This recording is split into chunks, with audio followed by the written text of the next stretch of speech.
everybody, welcome back. It's Monday. You know what time it is. It's tea time. This week in my collection, the Cro-Mags. The Cro-Mags are a hardcore band from New York that helped lay the foundation for New York hardcore back in the 80s. These guys have been around a long time and they continue to tour to this day. They played in Morgantown back at the Dry House back in the 80s, which is the lower bar, 123 Pleasant Street now. I never got to see them then, but I did get to see them in 2022, and that's where I got this shirt for my collection. I was bartending that night, but my co-workers were kind enough to let me get out from behind the bar for most of the Cro-Mags set so I could go enjoy it.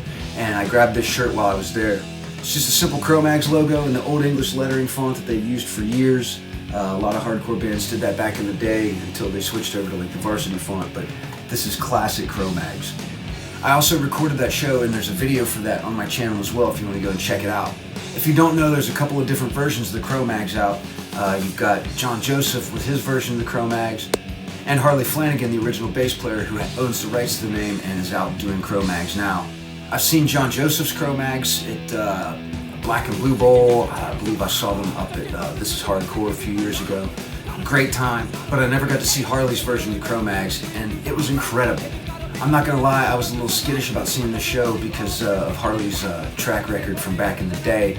But I tell you what, I hung out with him after the show, and he was one of the nicest guys. I sat serving drinks to him and the rest of the band and his son, and those guys were a blast, and Harley was nice enough to grab a couple of photos with me too. All in all, that show was great. It was wild, it was actually pretty tame, and I was thoroughly impressed with the show. It was a really good time. I had also bought one of the Dixon flannel Cro-Mag shirts with the Alpha Omega album sticker in it. Fortunately, I had to end up selling to a friend of mine because I just looked like a drowned rat in it, and the sizing for those shirts was a little off, so it was kind of big. But it was a cool shirt nonetheless.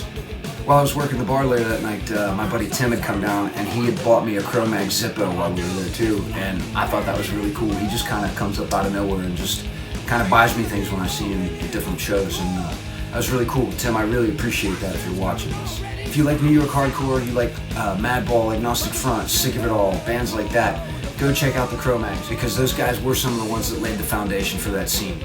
They've been around a long time. I'm sure you can find them on the internet with a simple Google search, so go check them out. I will put links in the description. So thanks for tuning in this week, guys. I'll catch you Monday with another one. Until then, take it easy.